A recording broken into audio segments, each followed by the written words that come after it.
Welcome to The Dumb, the Smart, and The Sport. Welcome to the first episode of The Dumb, the Smart, and the Sports. We're super excited to be starting this podcast. This is the first one, and we think this is kind of an original idea of having someone who doesn't know a lot about sports and someone who That's me. lives it and breathes it like me. So That's him. we're just going to give you guys our takes on what's going on in the sports world around us and let you guys tune in, tag along, and see where we go with this thing. That's right. Yeah. Pretty excited. Yeah, so kind of want to introduce that as our idea and give you a little bit about our sports background. So when we say Travis is dumb, we don't actually mean he's dumb. It depends. It just means he doesn't have as much knowledge as a typical sports podcaster would. He kind of takes in sports leisurely for like big playoff games, March Madness, that kind of thing, like most people do. Well, I usually take in sports media on a daily basis, whether that's watching football, basketball, TV shows that talk about it, listening to podcasts, that sort of thing. So while I've had a lot of sports media intake, I needed to have a little bit of outlet. So that's what this is for. So Travis, tell a little bit about your sports background. So like, what did you play in school? What kind of teams do you root for? A little bit about that. All right. So going all the way back to middle school, high school, when we're talking about what sports I played. So the first sport I ever played, probably for a lot of people, was basketball. So I played basketball from elementary school, middle school, and about halfway into high school. So I quit my sophomore year for a reason I'll tell in a minute. During my summers between in middle school and all the way again to about halfway through high school, I played baseball every summer. And then again, I quit halfway in high school. I started doing track and field. So I ran track through the rest of high school, competing in 400-meter relay dash, 400-meter relay. Yeah, that's pretty much all I did, 400-meter stuff. Okay. But so those are basically the sports I play. Now, leisurely, I play disc golf a lot, along with Jordan. Mm-hmm. We used to play a lot. I haven't played a lot recently. But so those are the sports I played in high school. Now, the teams I root for when we're thinking about, pro teams or college teams or anything like that. So, football, I'm a Packers fan. That's No. I cheer for the Packers. That's my team. Yes, they have not been doing great recently, but whatever. Actually, they haven't been doing too bad this So year. what's the reason for the Packers? Like, what started this? So here's my reasoning for the Packers, and it's the stupidest reason you'll ever hear it, and the reason why I am the dumb on this podcast. The reason I started watching the Packers was because I love the color green. Okay. That's what they were. And I chose that team when I was younger because I love the color green, and that's what's their main color. So It's also the Jets. it is, yeah. But it's the only other green team I can think of. But it's because they're green, so I liked it. So I just stuck with them, and that's who I stuck with all the way till now. So, and then baseball, I cheer on the White Sox, and the reason for that is because my grandma, growing up, was a huge Cubs fan, and I chose to do the White Sox because I like being not the same. You don't hear a White Sox fan coming around much. It's rare. So, basketball, my main college team I cheer on is North Carolina. That's who I support. So I supported for a long time. No real reason for it. I just chose it. And that's just who I chose to stay with. And now I do work for Murray State University along with Jordan. So obviously cheer on racers, of course. Yeah. We're both Murray State fans in a sense. This is where we went to school, where we work. Hometown team. Naturally. Do I expect them to go far? No. So, no offense to the racers. Like, you're great. Yeah. Except for this year. Kind of let me down a little bit. It's fine. Well, we'll say real quick, shout out to John Morant. He's returned after his suspension this year, and he has put on a show since he's been back, hitting a buzzer beater against my favorite NBA team, which I'll get to in a second. I actually have been watching that. Yeah. I'm impressed. He's been off to an incredible start, and I'm really hoping he can stay on the court because he is so fun to watch. Anyways, continue on. That's pretty much it. Like, I mean, those are the three main sports that I keep up with for the most part. Basketball is definitely my main favorite sport, and I enjoy watching it. I enjoy keeping up with it. I don't keep up with it probably as much as Jordan, but I still I keep up with Murray State, I keep up with North Carolina and like their stats and how they're doing and everything like that. That's why I know what North Carolina doing right now and why they shouldn't have lost to UK. We'll get to that.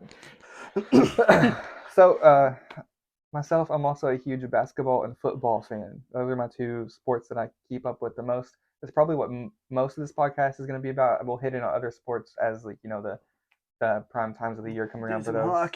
Hockey, baseball. You never know. Cricket, golf. But Murray State is kind of the hometown team. Got to root for them. Of course. I'm also Kentucky Wildcats fan. So this is where I think Travis and my biggest rivalry is with North Carolina and Kentucky. Cats won this year in the matchup. Maybe they'll see each other again in March. We'll see. But yeah, that's Kentucky fan for both college football, basketball, any other college sports. For pro teams, I'm actually a New Orleans fan. So that comes for both NBA and NFL. So the Saints and the Pelicans are my teams. This started back in 2006. So this is right before Katrina actually happened in New Orleans. But Drew Brees was signed to New Orleans as a free agent, and they drafted Reggie Bush out of USC. And he was just as most people that keep up with college sports, he's one of the best college athletes of all time. He was like a highlight reel every play. So I was, as a little kid, immediately drawn to Reggie Bush and this team. I started keeping up with them. Of course, Katrina hit a couple years later. I kind of, as a kid, you're kind of a fan, you keep up with it, but you're not like a diehard like you would be like for us now.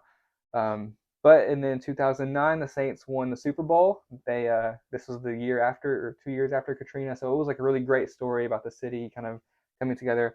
And that is really where I feel like my fandom for New Orleans began, was just witnessing that and already kind of being part of the fan base. And then since then, it's just been pretty diehard for the Saints. The Pelicans, I didn't care as much for NBA as a young person as much as I did for the NFL. And then the Pelicans drafted Anthony Davis out of Kentucky. And I was like, well, they're already in New Orleans where I like the Saints. They just drafted my favorite player. And I'm going to start following them too. And that's kind of where that started. And we won't get into the Anthony Davis saga and about all the drama, but still keeping up with the Pelicans today. So that's my two pro teams there. What do you play when you're... Yeah, so the other half of this, so that's the teams I root for. But growing up, I played sports all through middle school, for sure. I was on the football team, played baseball. I wasn't actually on the basketball team, but played it, just as much as any person did, all through middle school. When I got to high school, I actually quit football because I was so short and I was so tired of getting beat up in practices because I was the smallest person on the team. I loved football, but the practices were hard. I was tiny. I hated it. So I quit, and then I hit my growth spurt. I'm about to say, I was like, you're actually pretty tall right now. I was like, you're short. What are you talking about, man? And I was like, I was short. Yeah, so in my freshman year of high school is when I actually hit my growth spurt. I'm like 5'11", almost 6 foot now. But I mean, going into high school, I was like probably 5'2", 5'3". That was pretty short. But I played travel baseball, played rec league baseball and travel baseball pretty much all through high school.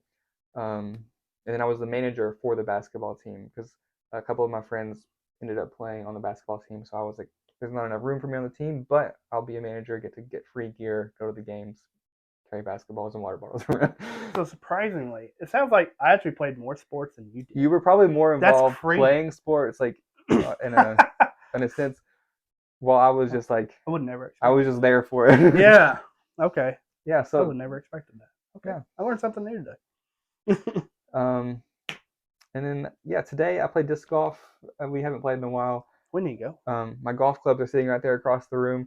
Have not been taken out all year. I forgot. Yeah. Play golf too. Yeah, we play golf. Suck at it. We're not very good, but we do play golf. That's pretty much all we do for sports now.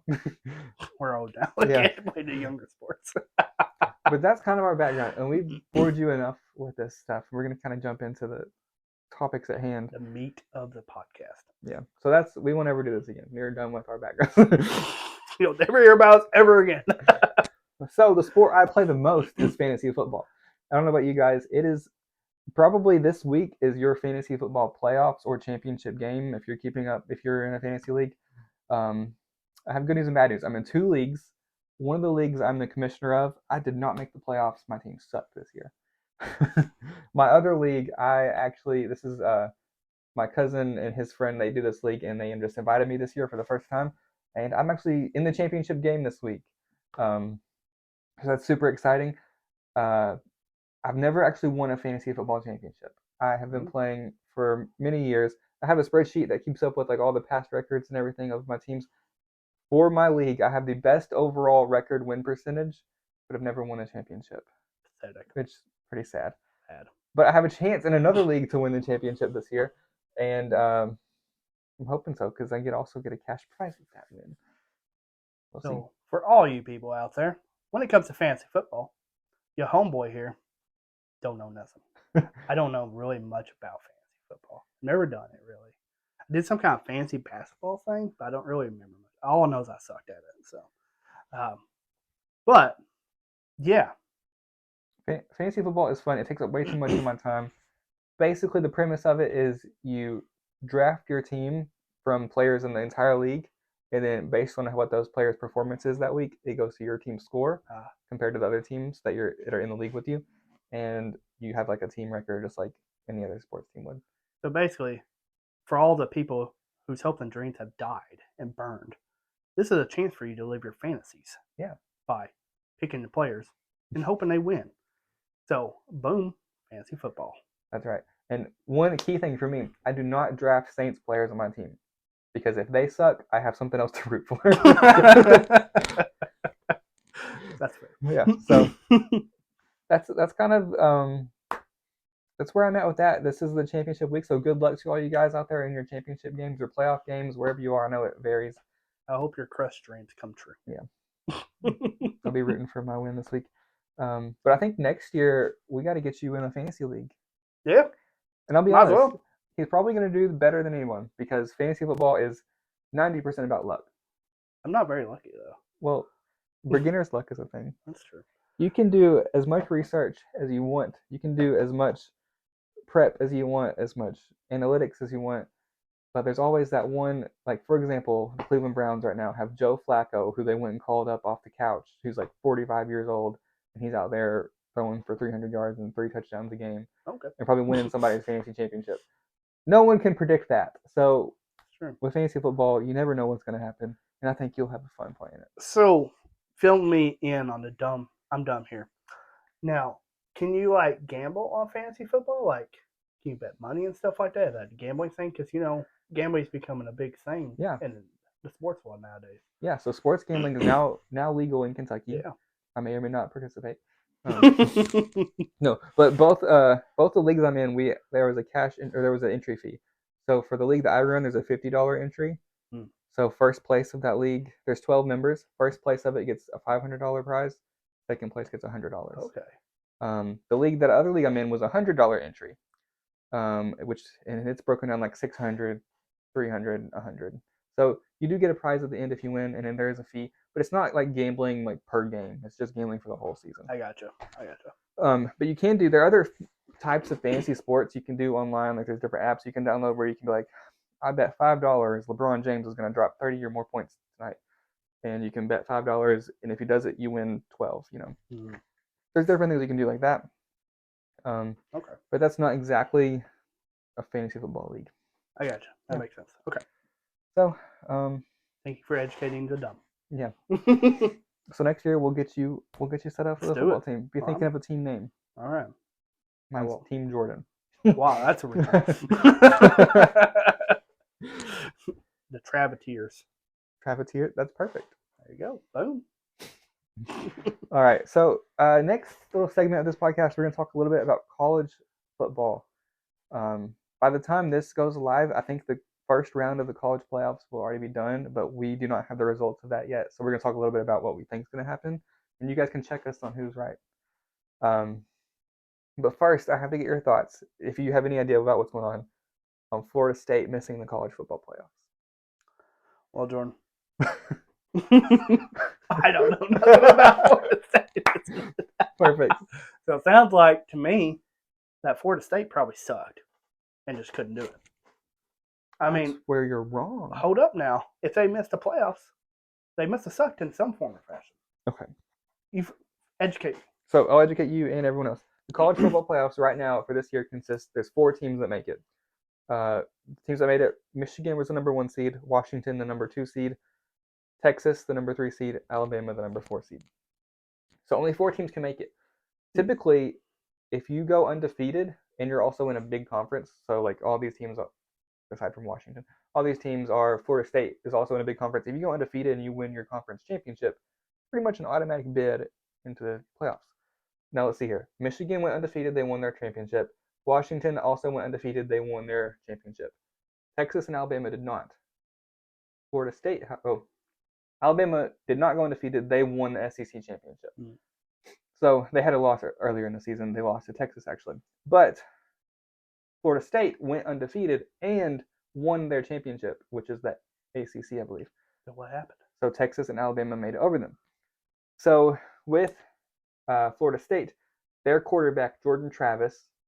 That's interesting. Wow! Whoa! This Boom! is a huge moment for us. Jordan Travis, the Florida State quarterback's name is Jordan Travis. More football players. I guess Who we knew? are. We're a quarterback. Hot dang. He got injured just a few weeks before the season ended, and he was one of like the best players in the country, possibly going to win the Heisman. But Florida State continued to go on to go undefeated. Now, without their star quarterback, it's fair to say no one expects them to get into the playoffs and compete against these other teams and win the championship, but they still technically earned it because they went undefeated. They won their championship even without their quarterback. So why are they not in the playoffs? So that's because they don't have him? Yes, basically that's the Did they only choose to do justifiable that? reason. No, they did not choose to be sit out. The college football playoffs has a committee comprised of former players, coaches, fans. It's a weirdly constructed committee. Interesting. And they decide on the 4 best teams to make the playoffs. And they chose to leave Florida State out and put in Texas and Alabama, who both have had a loss. Okay. I got an opinion here. Yeah, let's hear Coming from the dump side here.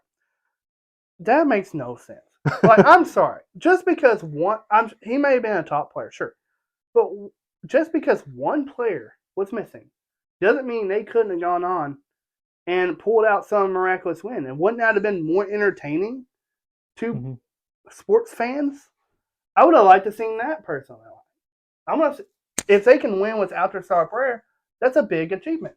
So what the heck? Yeah. Now I'm kind of mad about it. I didn't care. I didn't know much about it. Now I'm mad about it. So yeah, I was pretty upset about it at first. I'm not a Florida State fan by any means, but I also kind of root against Alabama because I'm a Kentucky fan. Anyways, I do think it's unfair because I think they earned their berth into the playoffs. Hey, right. And I think there's 2 ways you can look at it. It's who has earned the right to make the playoffs. Also, there's a way to look at it is who are the 4 best teams that can compete in the playoffs. So if you want the most entertaining, anybody could win. Technically, you want the 4 best teams.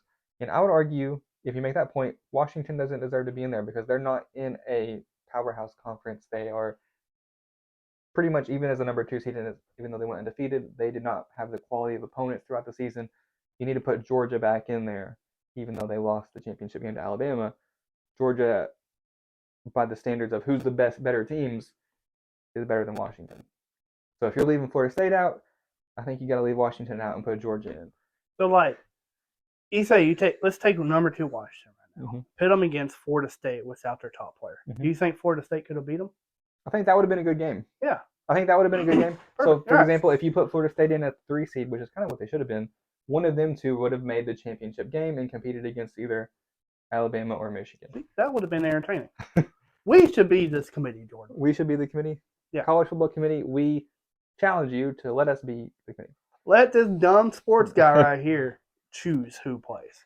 Because I know entertainment. So I'm pretty entertainable.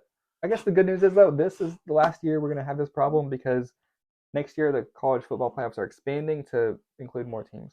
I can't remember. I think it's 8 teams. It might be 16. Oh, okay. I think it's 8 teams. But typically then you're not really going to have anybody deserving be left out. There are still going to be people on that 8 or 9 spot. It's going to be wishy-washy, but most likely whoever makes it at that point isn't going to compete against the 1 and 2 seed. Florida State, I'm sorry I said you suck. You deserve to be in there. Yeah, I agree. Florida State, I think, should have made it. Now, I think they probably would have got demolished in the playoff, but But what if they didn't? It would have been They an awesome come up Cinderella and just story. won. Yeah, that would have been cool. Because I mean, when you think about it, football and basketball is way different. But when March Madness happens, there's always the Cinderella Always. story of like the Always. 14 seed that makes it to the Elite Eight, Yeah, and you can't help but root for those teams. almost every tournament. Mhm. Even the ones that beat my favorite teams, I still find myself rooting for them because I just want to see what happened. What was it last year? St. Peter's beat Yeah. Kentucky and then went to like the Elite Eight. So I mean, Yeah. Florida State, you could have Come been on. the underdog, which is not typically what Florida State is. But Yeah, but it'd be cool. It'd be entertaining, and that's what we want to see. I can't do that. I gotta walk up. I'm kidding. okay, so in a couple days for us, we have the first round of the playoffs, but this is probably going to be after this video will probably be posted after that, so y'all will already know the results. But we got to do some predictions here of the first round of the playoffs. We've got Alabama and Michigan, and then Texas and Washington. This is technically the Rose Bowl and the Caesars, the Sugar Bowl. So for the Rose Bowl, Alabama, Michigan, who you got? Okay, so I don't really know much about it, but I know Michigan has a really strong basketball team. Well, Michigan State does. It's not really Michigan. Michigan does as well. Yeah, they're good too. So if I had to just go based off that, I'm gonna say Michigan. Okay. Because again, I'm dumb and I don't really know much about it. Well, plus you hate Alabama, so we might as well pick Michigan. I actively dislike Alabama, and I'm gonna try not to let my bias get in here. Their quarterback, Jalen Milroe, has done really well so far this season, but he has a glaring weakness in that if he's not running the ball or throwing it deep, he's kind of not a non-factor. So I think Michigan is the most complete team in the playoffs. I think they have the ability to kind of control Milroe from keeping him from scrambling, and also they have the defensive backs to cover deep. Yeah. I think they can. I think they will be able to contain him. I think Alabama, while they have proven to be again a good team as they always are, I think Michigan is the best team this year. So I'm going to pick them. Yeah, I think that's right. I agree with Jordan. All of his mumble jumble there. So yeah, it makes sense. That may be fueled by hate for Alabama, but it is my pick. All right, now we got Texas and Washington. I say Texas. Texas. I'm with you on Texas. I mean, I know about the Longhorns. So I like to eat at the Longhorn restaurant. Steakhouse.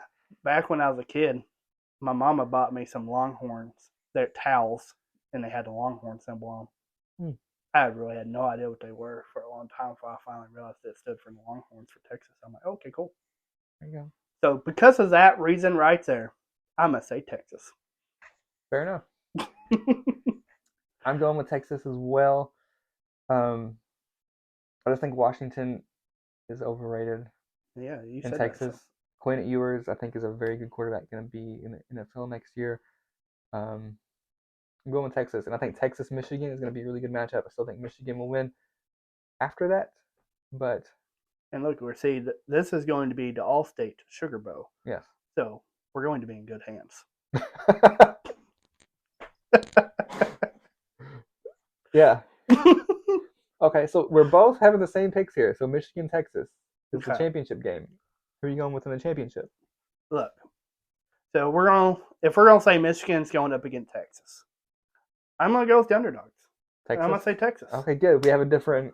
Yeah. Okay. Because you know what, Michigan may be number one, and of course I'm choosing them to beat Alabama because we hate Alabama according to Jordan. So we do. But I'm always one of those people that go for the underdog. So I'm gonna support Texas and support the Longhorns and see if they can take down number one, Michigan. Because I said so. Support it. Impulse that. So now we have different. So we got to have something on the line here. I got Michigan in the championship game winning. You got Texas in the championship game winning. Okay.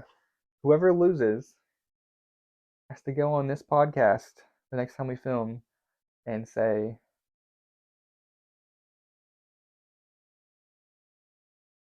something embarrassing. What do I have to say?